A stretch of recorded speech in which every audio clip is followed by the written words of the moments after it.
నమస్తే, welcome to 99 TV. Route map సిద్ధం చేసుకున్నారు జగన్మోహన్ రెడ్డి గారు. దాని ప్రకారమే ముందుకెళ్లాలని డిసైడ్ అయ్యారు. మొత్తానికి ఏంటంటే రీకాల్ చంద్రబాబుస్ మేనిఫెస్టో ప్రోగ్రామ్ అంటే ఆయన ఆంగ్ల పదాల జోడింపు వల్ల సామాన్య జనానికి అంత తొందరగా అది చేరువవుతుందో లేదో తెలియదు, కానీ కాన్సెప్ట్ అయితే గట్టిగానే ఉంది. బట్ ఇదేంటంటే తాడేపల్లి ఫ్యాక్టరీలో తయారైన కాన్సెప్ట్ కాదనేది స్పష్టంగా అర్థమవుతుంది. ఇది ఢిల్లీ నుంచి తయారై జగన్మోహన్ రెడ్డి గారి చేతులకు వచ్చిందని సమాచారం.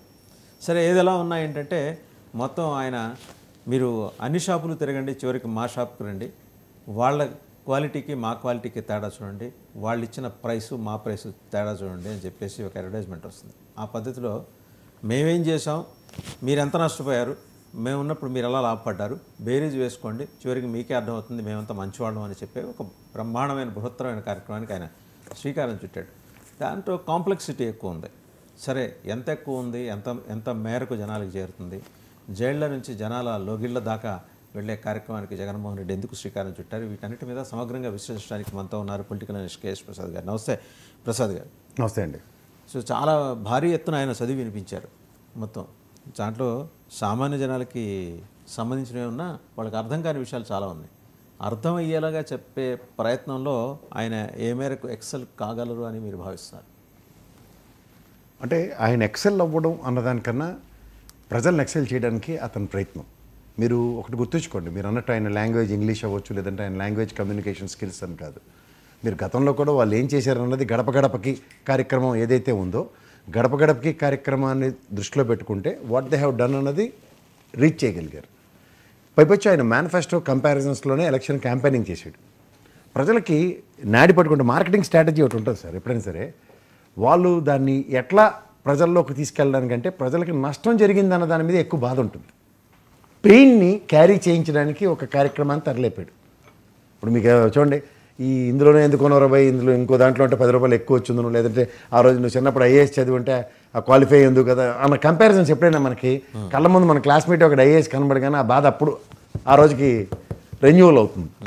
ఆ పెయిన్ని ఎప్పుడైనా సరే హ్యూమన్ టెండెన్సీని అడ్వాంటేజ్ తీసుకుని అతను ప్రజల్లోకి తీసుకెళ్ళడానికి, తర్వాత వాళ్ళ సైన్యాన్ని 175 నియోజకవర్గాల్లో అంటే గెలిచిన 11 మందే కాకుండా జిల్లా ఇన్ఛార్జీలని ప్లస్ నియోజకవర్గ ఇన్ఛార్జీల సమన్వయంతో పెట్టిన మీటింగ్లో క్షేత్రస్థాయిలో ప్రజలకి వాళ్ళకి జరిగిన అన్యాయం వెసెస్ వాట్ దే హ్యావ్ డన్ అన్నది కంపారిజన్ ఇచ్చినప్పుడు ఓ చిన్న గీత కన్నా పెద్ద గీత, ఇప్పుడు చిన్న గీత పెద్ద గీత ఫామ్లో గవర్నమెంట్ నడిపిస్తుంది. రెండోది మీరు అన్నట్టు ఢిల్లీ డైరెక్షన్ అనగానే మేనిఫెస్టో సంబంధించింది ఆ ఫస్ట్ రోజే బీజేపీ వాళ్ళు చేయలేదు, దాని మీద మాకు సంబంధం లేదని చెప్పారు. ఈ మేనిఫెస్టో సంబంధం లేని విషయం ఎప్పుడైతే తెలకెత్తుకుందో, ఎన్డీఏ కూటమి మొత్తానికి బాధ్యత వస్తుందో, ఆబ్వియస్లీ వాళ్ళు మాకు సంబంధం లేదన్న విషయాన్ని ప్రస్ఫుటించడానికి what I came to through reliable informed sources. Delhi ఆలోచన, ఢిల్లీ అంటే కేంద్ర ప్రభుత్వం ఎలా చూస్తుందంటే కాంగ్రెస్ ప్రభుత్వాలు, పక్క రాష్ట్రాల్లో ఉన్న కాంగ్రెస్ ప్రభుత్వాల్లోని లేని వ్యతిరేకత, ప్రభుత్వాలపై లేని వ్యతిరేకత ఆంధ్రప్రదేశ్లో ఎందుకు వస్తుంది అనే దాని మీద కొంత మల్లగులాలు పడుతున్నట్టు. కాంగ్రెస్ ప్రభుత్వాలు 3-4 రాష్ట్రాల్లో ఉన్నాయి. వీటిల్లో లేని వ్యతిరేకత, పొరుగునున్న కర్ణాటక, తెలంగాణలో లేని వ్యతిరేకత ఇక్కడే ఎందుకు వస్తుంది?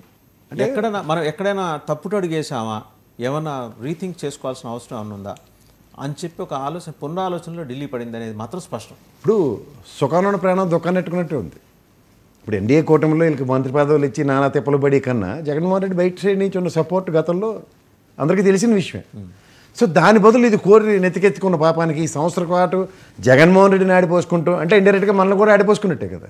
ఒక రాష్ట్రానికి మేము ఏదో చేసాము, తృణమో పణమో ఇచ్చామని గత ప్రభుత్వంతో కంపేర్ చేసుకుని చూస్తే 53% రెవెన్యూ డెఫిసిట్లో ఉంది. డబుల్ ఇంజిన్ సర్కార్కి ఎబ్రివేషను ఏంటి, మా వల్ల ఫ్లరిష్మెంట్ ఎలా ఉంటుంది అన్నది చెప్పడం కదా. అభివృద్ధి, సంక్షేమం, డబుల్ ఇంజిన్ సర్కార్ తన దగ్గర. సంవత్సర కాలంలో జగన్మోహన్ రెడ్డిని ఆడిపోసుకోవడం తప్ప ఇంకేమైనా కొత్త కార్యక్రమం కనబడిందా? పైపచ్చి పంచాయతీరాజ్ శాఖ మంత్రికి మా ఎలక్షన్ క్యాంపెయినింగ్ కింద వాడుకుంటున్నాను కానీ ఇచ్చేయండి పర్లేదని. అంటే ఇక్కడ ఏంటి, స్వార్థ ప్రయోజనాలు ఎవరికాలు జస్టిఫై చేసుకుంటుంది కూడా కొట్టొచ్చినట్టు కనబడుతుంది. అంటే కూటమి సమన్వయం పరుచుకుని ముందుకెళ్లే దగ్గర పవన్ కళ్యాణ్ గారి సామర్థ్యాన్ని ఎన్డీఏ కూటమి ఆంధ్రప్రదేశ్లో ఉపయోగించి ఒక good negotiation, good relation maintain చేయడానికి వాడుకుంటారు అన్న దగ్గర అతను లేకపోయినా పర్లేదు, ఆయన సొంత పెత్తనాలు నిలబెట్టుకుని నిర్ణయాలు తీసుకున్న క్యాబినెట్ మీటింగ్లో ఆయన లేడు. మీరు గమనించండి కావాలంటే, ఆయన వెళ్ళిపోయిన దానికి కూడా వీళ్ళకి బాధ లేదు, ఆ నిర్ణయాలు వాళ్ళకి కావాల్సింది తీసుకున్నారు. అంటే ఇండైరెక్ట్గా మేనిఫెస్టో మాకు సంబంధం లేదన్న విషయం, నెక్స్ట్ వాళ్ళు తీసుకునే నిర్ణయాలకి ఇంకో పార్టీ కూటమిలో ఉన్న అధ్యక్షుడికి దిక్కు లేకపోయినా మీరు అనేది బీజేపీ జనసేన నిన్న ప్రభుత్వం తీసుకున్న నిర్ణయాన్ని డిజోన్ చేస్తున్నాయని మీరు అంటారా? నేను ఖచ్చితంగా నాకు గౌరవ ఉప ముఖ్యమంత్రి స్థాయిలో ఉన్న పవన్ కళ్యాణ్ గారు క్యాబినెట్ నిర్ణయంలో లేరు అంటే ఖచ్చితంగా డిజోన్ చేసినట్టే లెక్క. అది రీజన్ నాకు అనవసరం సార్. ఇవాళ ఇది ప్రజాస్వామ్యం, ఒక డెమోక్రసీ, ఎన్డీఏ కూటమిలో వాళ్ళు ముగ్గురు ఉన్నారు. ఉన్నప్పుడు డిసెంట్ అనేది కాన్సెప్టే కదా. లేకపోతే మీకు లేటెస్ట్ నైట్ డెవలప్మెంట్స్ మీకు ఎందుకు వస్తాయి? ఇప్పుడు ఒక రోజులో జరిగిన పరిణామాలే కదా, ఢిల్లీ పరిణామాలు మనకు సంగ్రహించుకుని మాట్లాడవలసి వస్తుంది. ఖచ్చితంగా ఇప్పుడు జగన్మోహన్ రెడ్డి గారు ఏదైతే నిన్న ఆయన తీసుకొచ్చి ఇలా జనం ముందు నుంచోబెట్టి ఇలా ఇదిగో మా షాప్లో నాణ్యత అనే వస్తువులు, పక్క షాప్లో నాణ్యత లేని వస్తువులు రెండూ కంపేర్ చేసి చూడండి, మా నాణ్యత ఏంటో మా క్వాలిటీ ఏంటో మీకు తెలుస్తుంది అని చెప్పే కార్యక్రమం అదిగో ఆయన అలా చేతులు పట్టుకుని మరీ చూపిస్తున్నాడు. సో ఇది తాడేపల్లి ఫ్యాక్టరీలో తయారైన వస్తువు కాదు అనేది జనం నిర్ధారణకు వచ్చేసారు. ప్రత్యేకించి ఢిల్లీ మీడియా నిర్ధారణకు వచ్చేసింది. ఇప్పుడు తాడేపల్లి ప్యాలెస్లో అవ్వకపోవడం పక్క తెద్దాం సార్ కాసేపు. ఇప్పుడు మనం అన్నం ఒక ఉడికిందో లేదో ఒక మెతుకు పట్టుకుని చూస్తాం. ఈ సంవత్సరం పాటు ఏ మెతుకు పట్టినా ఏది ఉడకలే కదా. ఇప్పుడు ఉడకని దీంతో డబుల్ ఇంజిన్ సర్కార్ అన్నది బ్లేమ్ ఎవరు? బీజేపీ, ఎన్డీఏ కూటమి. అదే ఇప్పుడు అందుకనే ఢిల్లీ పునరాలోచనలో పడింది. మనం ఏమన్నా మనం రివ్యూ చేసుకోవాల్సిన టైం ఏదైనా వచ్చిందా? ప్రత్యేకించి ఆంధ్రప్రదేశ్ విషయంలో పొరుగునున్న తెలంగాణ, కర్ణాటక రాష్ట్రాల్లో కాంగ్రెస్ ప్రభుత్వాలు ఉన్నప్పటికీ అక్కడ రాని వ్యతిరేకత ఇక్కడ ఎందుకు వస్తుంది? ఇప్పుడు నిన్న ఎఫ్సీఏ కాన్క్లేవ్లో కూడా చంద్రబాబు నాయుడు గారు లాంటి స్థాయి కలిగిన వ్యక్తి కూడా ఆయనలో ఉన్న నిగూఢంగా ఉన్న భయాన్ని వ్యక్తపరుస్తున్నాడు. ఇండైరెక్ట్గా భరోసా అన్న టైప్లో ఏంటి, ఆయన ప్రభుత్వం రాకుండా మేము చూసుకుంటాం అనే అష్యూరెన్సెస్ ఆయన ఇవ్వడానికి చూస్తున్నాడు. బట్ ఇండస్ట్రియల్ గ్రోత్ ప్రాస్పెక్టివ్లో గత ప్రభుత్వం దేశం మొత్తం మీద 18% ఇండస్ట్రియల్ గ్రోత్ ఉందంటే దగ్గర 21.6% ఆంధ్రప్రదేశ్ స్టేట్ గవర్నమెంట్ గ్రోత్ చూపించింది. ఫినామినల్ గ్రోత్కే కదా ఈజ్ ఆఫ్ డూయింగ్ బిజినెస్లో నెంబర్ 1 వచ్చింది. So is of doing business number 1 ఉన్న స్టేట్ని ఇవాళ అధోగతి పాలు చేస్తే కళ్ళ ముందు కనబడుతుంది కదా వాళ్ళకి. ఇప్పుడు మీ మీద అష్యూరెన్స్ ఎందుకు ఉంటుంది సార్? ఐపీఎల్ మ్యాచ్లో చెన్నై వాళ్ళు ఆడతారు లేకపోతే ముంబై వాళ్ళు ఆడతారన్న ప్రైమ్ అఫైజ్ అష్యూరెన్సెస్ తీయకుండా సడన్గా గుజరాత్లను గెలిపిస్తారని ఎవరు ఊహించారా? సో బెట్టింగ్లకైనా అవకాశం లేని సిచ్యువేషన్స్ డ్రైవ్ చేస్తున్న ఈ ప్రభుత్వం, ఒక ప్రభుత్వ ప్రాస్పరిటీ, నేను ఎప్పుడూ ఆలోచించి చెప్పేది ఏంటంటే ఈ విజనరీ లీడర్ అన్న చంద్రబాబు నాయుడు గారి ఆధ్వర్యంలో అందిపుచ్చుకుని ముందుకెళ్ళడం. ఇప్పుడు మీకు లెక్కరే ఎగ్జాంపుల్ చెప్తా సార్. ప్రభుత్వ ఖజానాకి కంపారిటివ్గా గత ప్రభుత్వంలో 78,000 కోట్ల చిల్లర ఎప్పుడైతే వచ్చిందో, జగన్మోహన్ రెడ్డి గారి ప్రభుత్వంలో 1,103 కోట్లు వచ్చినప్పుడు ప్రభుత్వం ఈ బిజినెస్ చేస్తే ఇంత మోడ్యులేషన్ ఉన్నప్పుడు ఆయన స్థాయికి ఇవాళ దగ్గర 2 లక్షల కోట్లు రాష్ట్ర ఖజానాకు వచ్చే మార్గాన్ని వెసులుబాటు చేసుకోగలగాలి. ఎందుకంటే సంపద సృష్టిస్తామని చెప్పిన చంద్రబాబు నాయుడు గారు this is what the statistics అని చెప్తూ ఉండరు ఈ పాటికి.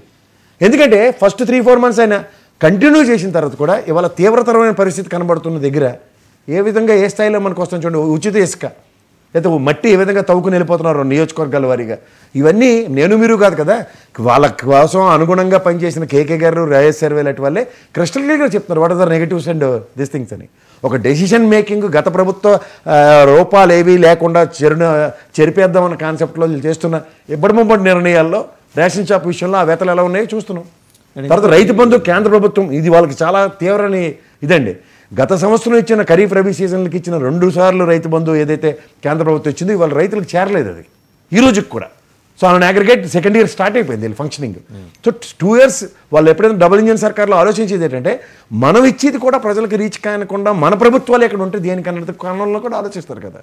రైతు బంధు చేరకపోవడం అనేది కొంత ఎస్టానిషింగ్ అది. ఎందుకంటే లాస్ట్ ఇయర్ది, అవునండి, లాస్ట్ ఇయర్ ఖరీఫ్ అండ్ రబీది ఇంతవరకు రాకపోవడం, అదే రానప్పుడు ఈ ఖరీఫ్ రబీకి ఎలా వస్తుందనే ఆలోచన అయితే వస్తుంది. ఖచ్చితంగా అవన్నీ తీసుకునే వెళ్తున్నాడేమో ఆయన ఈ జనాల్లోకి. అంటే ఖచ్చితంగా సార్ ఇప్పుడు కాదు ఇలాంటి అంశాలు చాలా ఇప్పుడు ప్రజల్లోకి ఆయన ప్రజా సమస్యల మీద ఏదైనా మీరు మిర్చియాడు, పొగాకు రైతులది ఇవి చూసాం మనం, కరెంట్ ఛార్జీలను. ప్రజాస్పందన చూస్తారు కదా. సెంట్రల్ ఇంటెలిజెన్స్ మనలాగా ఉండదు కదా సార్. మనకంటే గతంలో ఏబీ వెంకటేశ్వర గారు, తర్వాత వీరాంజనేయులు గారు చేసిన ఘనకార్యాలకి 2 ప్రభుత్వాలకి నున్నగా క్షవరమై కూర్చున్నారు. అంచేత వీళ్ళని స్టేట్ ఇంటెలిజెన్స్ని నమ్మడానికి అనితమ్మ గారు కూడా ఎంత క్లియర్గా చెప్పారు చూడండి. ఒక అపోజిషన్ లీడర్కి ర్యాలీ అవుతున్న జనాల్ని ఎగ్జిస్టింగ్ గవర్నమెంట్ రీడ్ చేయలేని నిస్సాయ స్థితి స్టేట్ ఇంటెలిజెన్స్ ఉంటుంది. మీరు అది చాలా క్రిటికాలిటీ. ఆ క్రిటికాలిటీని ఎప్పుడైతే మీరు 2 ప్రభుత్వాల్లో చవి చూశారో సెంట్రల్ ఇంటెలిజెన్స్ ఖచ్చితంగా వీళ్ళకి అనుగుణంగా లేదన్న విషయం అనివార్యంగా ఇన్వాల్వ్ అయింది. ఇన్వాల్వ్ అయింది అంటే it was directed by the government of India. ఏం జరుగుతుంది ఆంధ్రప్రదేశ్లో చూడండి, ఎందుకు ఇంత వ్యతిరేకత వస్తుంది. మనం we are part and parcel the government. అక్కడ మనం ఎన్డీఏ ప్రభుత్వం ఉంది. ఇట్స్ నాట్ ఒక సింగిల్ పార్టీ రూల్ కాదు. మనం అందులో ఉన్నాం, 8 మంది ఎమ్మెల్యేలు ఉన్నాం, మంత్రులు ఉన్నాం. సో ఈ వ్యతిరేకత ఏది మన మీద రిఫ్లెక్ట్ అవుతుందేమో అనే ఒక బెంగ అయితే బీజేపీకి పట్టుకుంది. ఖచ్చితంగా సార్. ఇప్పుడు అదే బెంగ పోనీ వాళ్ళకి పట్టడం వేరు, కానీ ఇండిపెండెంట్గా 134 స్థానాల్లో తెలుగుదేశానికి కూడా నిరంతరం అదే భయంతో ఉన్నారు. ఆద్యంతం జగన్మోహన్ రెడ్డి గారి టాపిక్ లేదే ఒక్కడుగు ముందు పడట్లేదు వాళ్ళకి. ఇంక్లూడింగ్ వాళ్ళ మహానాడులు ఆవిర్భావ సభల్లో కూడా బోత్ పవన్ కళ్యాణ్ గారు అండ్ చంద్రబాబు నాయుడు గారు మాట్లాడుకుంటున్న మాటలు కూడా అవే. అండ్ ఈవెన్ FCI మీటింగ్లో కూడా ఆ స్థాయిలో ఆయన ఇంతకుముందు ఎన్నో ఆర్గనైజ్ చేసిన వ్యక్తి అయినా ఇలాంటి మీటింగ్లో ఎన్నో అనర్గళమైన ఉపన్యాసాలు అండ్ రాష్ట్ర ఫ్లరిష్మెంట్ల గురించి ఆయన మాట్లాడిన ఉదంతాలు చాలా ఉన్నాయి. జరిగిన సమ్మిట్ చూస్తే అల్టిమేట్ సమ్మిట్ చంద్రబాబు గారి ఆధ్వర్యంలో జరిగింది. అదే చెప్తున్నాను సార్, అంతంత స్థాయి కలిగిన వ్యక్తి వల్ల అక్కడ మన ఇండస్ట్రియల్ ప్రాస్పెక్టివ్లో స్టేట్ నుంచి ఉన్న కంట్రిబ్యూషన్స్, స్టేట్కు ఉన్న సహజ వనరుల్ని ఏ విధంగా ఎస్టాబ్లిష్ చేయొచ్చు దీన్ని అన్న విషయాల కన్నా జగన్మోహన్ రెడ్డి ప్రభుత్వం నెక్స్ట్ 5 years తర్వాత రాదన్న ఇన్సూరెన్స్ ఓ ప్రజాస్వామ్యంలో ఆయన అనుకున్నంత ఎక్స్పీరియన్స్లో ఆయన ఆ మాట మాట్లాడుతున్నాడంటే నాకైతే చాలా ఆశ్చర్యంగా అనిపించింది. ఎందుకంటే ఈరోజు everyday is not Sunday. And ఈ స్టేట్ ఏర్పడిన దగ్గర నుంచి ఫలితాలు చూసుకుంటే అనుభవం అన్నదానికి మీకు పట్టం కట్టి తదనంతరం 151 స్థానాలు ఇచ్చిన వైఎస్ఆర్సీపీ మీకు ఆ స్థాయిలో ఇచ్చిన 23 స్థానాలు కూడా మర్చిపోయి ఇవాళ వాళ్ళ 11 స్థానాలు మీకు కనబడుతున్నప్పుడు గత మీ అనుభవాలకి 23 ఏ ప్రాతిపదిక మీద కనుక ఆ ప్రాస్పెక్ట్లో విశ్లేషించుకుంటే ఖచ్చితంగా ఈ 5 years రెడ్డి కూడా ఒకటి గుర్తుపెట్టుకోవాలండి, పదే రూలింగ్ కూటమి మీద పడిపోతే జనం ఆయన వెంబడి నడవరు. ఆయన ఏం చేయాలనుకుంటున్నాడో అది చెప్పాలి. బహుశా ఆ కార్యక్రమం ఏడాది తర్వాత మొదలెట్టాడు ఆయన. అంటే ఏడాది తర్వాత సార్ ఈ రోజు ఈ ప్రభుత్వం మీద 45 daysలోనే లా అండ్ ఆర్డర్ మీద ఢిల్లీ వేదికగా స్టార్ట్ అయిన ప్రస్థానం అవుతుంది. మీరు ఎవరైనా 6 months హనీమూన్ పీరియడ్ ఉంటుంది ఏ పార్టీకైనా ఏ ప్రభుత్వంకైనా. అలాంటిది అసలు ఫస్ట్ డే నుంచి యాక్టివిటీస్ ఆర్ టోటలీ డిఫరెంట్. ఒక విషయం చెప్పండి, జైల్లో వదిలేసి ఇక మీదట జనాల లోగిళ్ళకి వస్తాడు ఆయన? వస్తాడు సార్, రాకుండా ఎందుకు ఉంటాడు? ఇవాళ 170 ఏడాది పొడుగుతా జైలులో పరామర్శలు నడిచినాయి కదా ఆయనకి. జైల్లో పరామర్శలే కనబడుతున్నాయి. పొగాకు రైతులు కనబడలేదా? గుంటూరు మిర్చి యార్డ్ వెతలు కనబడలేదా? కరెంటు ఛార్జీలు ప్రజల మానసిక సంఘర్షణకి ఆయన పార్టీ తరఫున నిలబడింది కనబడలేదా? ఏమో మాకైతే ఆయన జైల్లో ఫ్రీక్వెంట్ విజిట్ ఆఫ్ జైల్స్ అదే కనిపిస్తుంది. నేను అదే చెప్తున్నాను సార్, మీరు ఒక్క కోణంలో చూస్తే రెండో కోణం కూడా తెరవండి, తర్వాత మూడో కోణం ఆటోమేటిక్గా తెరిపిస్తారు మీతో ఒరిజినల్ జర్నలిస్ట్కి. రెండోది ఆయనకి థ్రెట్ ఉన్నట్టు గవర్నమెంట్ ఆఫ్ ఇండియా నుంచి కొంత ఇది వస్తుంది. ఎందుకంటే మీరు గమనిస్తే రాష్ట్రంలో వంగవీటి రంగా గారి ఉదంతానికి ముందు చోటు చేసుకున్న పరిస్థితులు, అలాగే పరిటాల రవి గారి ఉదంతానికి ముందు చోటు చేసుకున్న పరిస్థితులు, అలాంటి వాతావరణం మళ్ళీ ప్రివేల్ అవుతోంది. సో జగన్మోహన్ రెడ్డి గారు he must be very careful అనే ఒక ఇండికేషన్ అయితే గవర్నమెంట్ ఆఫ్ ఇండియా నుంచి, నిఘా సంస్థల నుంచి వస్తుంది. అంటే నేను పరిటాల రవి గారితో మాత్రం నేను కంపేర్ చేయలేను సార్. ఎందుకంటే పరిటాల రవి గారిది ఖచ్చితంగా వాళ్ళ పార్టీ ఆఫీస్లో జరిగిన దానికి ఇగ్నోరెన్స్ అనే చెప్పాలి. ఎందుకంటే ఆయనకున్న థ్రెట్కి అతన్ని ఒక ప్రొటెక్షన్ జోన్లోంచి జస్ట్ బయటికి వెళ్ళడానికి కొన్ని అన్ఈవెన్ సర్కమ్స్టాన్సెస్ డ్రైవ్ చేసాయి. బట్ వేరేజ్ వంగవీటి మోహన్ రంగా గారు అనే వ్యక్తికి రాజకీయ ఎదుగుదల, రాజకీయ ప్రస్థానంలో ఆయన కాబోయే ఒక పెద్ద హీరో అన్న దగ్గర ఆ హీరో దానికి ఫుల్ స్టాప్ పెట్టడానికి అనేక శక్తులు అడిగి ఆయన కారులో చిన్న కర్ర మొక్కున్నా సరే అది ఒక పెద్ద ఉపద్రవం వల్ల పరిణమించి అతన్ని నిస్సహాయం చేసి ఒంటరివాణి చేశారు. అది మాత్రం మీరు జగన్మోహన్ రెడ్డితో కంపేర్ చేయొచ్చు, ఖచ్చితంగా చెప్పొచ్చు. ఇట్స్ ఆఫ్ ది అబ్జర్వేషన్, వాళ్ళ సెంట్రల్ ఇంటెలిజెన్స్ అబ్జర్వేషన్. ఇప్పుడు if my prediction is not wrong, అతని దగ్గరలో అతనికి NSG కమాండ్ ఆఫ్ సెక్యూరిటీ వస్తుంది. ఇది కనుక కంటిన్యూ అయితే ఇప్పుడు ఈ స్టేట్ లెవెల్లో ఈ విధమైన ఇమ్మెన్స్ ప్రెషర్ కనుక అక్యుములేట్ అవుతుంటే, ఎందుకంటే ఏ స్టేట్లోనూ ఇప్పటిదాకా ఒక బుల్లెట్ ప్రూఫ్ వాహనాన్ని ఒక అపోజిషన్ స్థాయి వ్యక్తి వాడుతున్నప్పుడు అండ్ మోర్ ఒక సిచ్యువేషన్ని ఆపాదించబడిన దగ్గరని ప్రభుత్వం తన దీంట్లోకి తీసుకుని ఇచ్చేయడం, ఇది is the first ever situation. గతంలో ఎప్పుడు ఇలా జరగలేదు ఎక్కడ కూడా, ఏ స్టేట్లో కూడా. దీన్ని మీరు అన్నట్టు కొన్ని సర్కమ్స్టాన్సెస్లో ప్రజలు ఒక దగ్గరికి స్వచ్ఛందంగా తరలిస్తున్నప్పుడు వేలాది మందిని సెంట్రల్ ఇంటెలిజెన్స్ అయితే ఖచ్చితంగా ఫోకస్డ్ వేలోనే చూస్తారు. వాళ్ళ ఎడ్యుకేషన్ ఎవాల్యుయేషన్ వేరేగా ఉంటుంది. దాంట్లో వాళ్ళలోంచి ఏంటి వాళ్ళు ఉండరు. అందులో మీరు ఇవాళ ఉన్న NDA కూటమి అన్నది ఈ రోజు దాకా 10 సంవత్సరాల వాళ్ళ కంప్లీషను, ఇవాళ 11 years కంప్లీట్ అయిన NDA కూటమి వాళ్ళు బీజేపీ 303 స్థానాలు వచ్చినప్పుడు కూడా ఇక మీద రాబోయేది కాంగ్రెస్ వర్సెస్ బీజేపీ అన్న మాట కాకుండా NDA అనే పదంతోనే ముందుకెళ్ళారు. సో ఈ ప్రాస్పెక్టివ్లో NDA కూటమిలోంచి కొన్ని పార్టీలు వెళ్ళడం రావడం సర్వసాధారణ చర్య, ఇంక్లూడింగ్ తెలుగుదేశం కూడా అతీతం కాదు.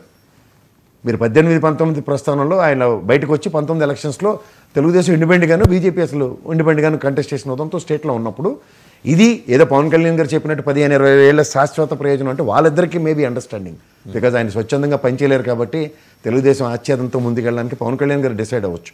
బట్ వేర్ ఇంత నేషనల్ ప్రాస్పెక్టివ్లో ఎన్డీఏ కూటమికి ఎవరితో ఎలాంటి అవసరాలు ఉంటాయి అన్న దగ్గర బీజేపీ పెద్దలు అనేది ఏంటంటే వాళ్ళకు ఇన్ఫార్మ్డ్ సోర్సెస్ అండి, we cannot belittle ourselves before those two regional parties. ఏది మన కూటమిలో ఉన్న మనం 8 సంఖ్య తక్కువే కావచ్చు, but we need to show our prowess. ఆ విషయంలో మనం ఎక్కడ తగ్గాల్సిన అవసరం లేదు. ఎందుకు తగ్గుంటున్నాం ఆంధ్రప్రదేశ్లో అనే మాట బీజేపీలో వచ్చేస్తుంది. ఖచ్చితంగా వస్తుంది సార్. ఇప్పుడు మీకు end of the day state ప్రాస్పెక్టివ్ది ఎన్డీఏ కలెక్టివ్ రెస్పాన్సిబిలిటీ అవుతుంది.